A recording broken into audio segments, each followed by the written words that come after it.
சேதன பெருநிலை திகழ்தரும் ஒரு படை ஆதன தோகிய அருட்பெரும் ஜோதி. சேதன பெருநிலை, சேதனம்னா அறிவு. அப்ப பெருநிலைனா பெருநிலையான அறிவு, பெரிய நிலையில் இருக்கிற அறிவு என்னது? அருளறிவு. சேதன பெருநிலை திகழ்தரும் ஒரு பறை, திகழச் செய்கின்ற செய்விக்கின்ற ஒரு பறை. ஒரு உயர்ந்த ஒரு ஆன்மாவின் இடத்துல அந்த பெருநிலையான சேதனங்கிற அந்த அருளறிவை விளங்க செய்விக்கின்ற பறை. அது தெரியும் ஏதோ இந்த ஒரு உயர்ந்த ஆன்மா, உன்னதமான ஒரு ஆன்மா, அதுகிட்ட போய் அருளறிவை திகழ செய்கிறது. இப்ப ஆண்டவர் என்ன செய்யறாரு?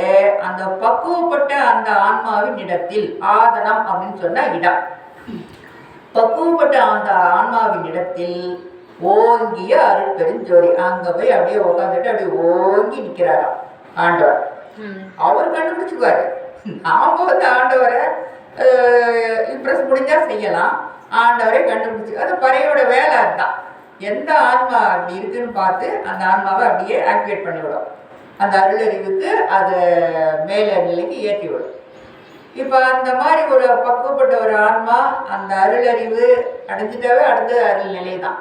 அப்படி இருக்கிற அந்த ஆன்மாவிட்ட போய் அந்த ஆதனம்னா அவ்விடம், அந்த ஆன்மாவினிடம் ஓங்கி இருக்கின்ற அருட்பெருஞ்சோதி ஆண்டவர். இப்போ நாமெல்லாம் அந்த பெருநிலையான அந்த அறிவை அடையணும்னு சொல்ல வர இது